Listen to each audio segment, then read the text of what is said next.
Have you ever said something in anger and immediately regretted it? Maybe you snapped at someone you care about. Maybe you sent a message you wish you could unsend. Or maybe you just felt emotions completely take over. One minute you're calm, and the next minute you're overwhelmed, angry, anxious, or frustrated. And afterward, you think, why did I react like that? What happened to my self control? The truth is, losing control of our emotion is something every human experiences. Even the most calm, rational, and emotionally intelligent people in the world have moments where emotions just take the driver's seat. And here's the interesting part. It's not just about personality, and it's not about being too emotional, and it's definitely not about weakness.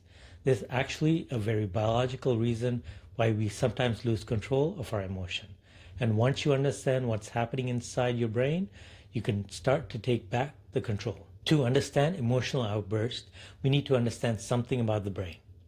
Your brain has two major systems involved in decision making. One part is responsible for the logical, reasoning, and self-control. This is the part that helps you think before you act.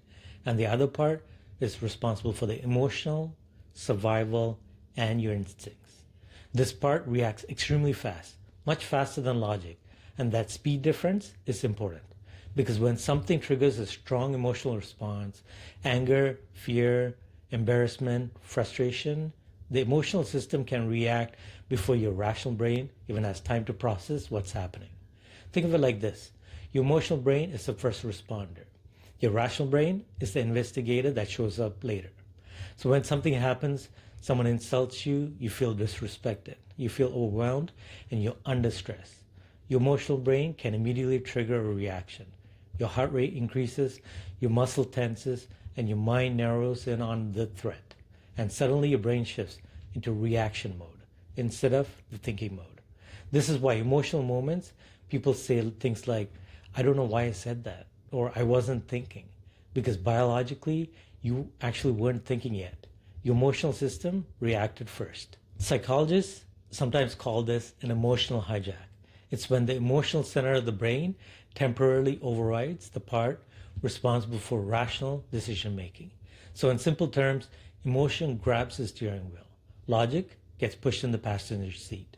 And when that happens, several things change. First, your brain prioritizes speed over accuracy. Your mind becomes focused on reacting quickly rather than responding wisely. Second, your perspective narrows. You might only see negative side of the situation or assume the worst about someone's intentions. Third, your ability to regulate yourself decreases, which is why during emotional moments, people might raise their voice, say things they don't mean, overreact to small prompts, or shut down completely and make impulsive decisions. Here's something important. Your brain is not malfunctioning. It's actually doing something it was designed to do. Because thousands of years ago, reacting quickly to threats helped humans survive. If early humans stopped to carefully analyze every dangerous situation, they might not have survived long enough to think about it. So the brain evolved to react first and think later. Another reason we lose control of our emotion is that emotional reactions rarely come just from one moment. Usually they're a result of stacked stress. For example, you had a long day. You're tired, you're overwhelmed. You've been dealing with small frustrations all day, work, school, wherever. Then someone says something minor, and suddenly you explode emotionally. Not because the one thing was huge, but because it was the final drop in a full emotional bucket. There were several common triggers that make emotional reactions more likely. Stress. When you're stressed, your brain is already on high alert. Second, sleep deprivation. Lack of sleep make emotional regulation much harder. Past experiences. Sometimes a situation reminds us of something painful from the past, even if you don't realize it. Feeling unheard or disrespected. Humans are wired to care deeply about social signals. When we feel dismissed or misunderstood, emotions can spike quickly.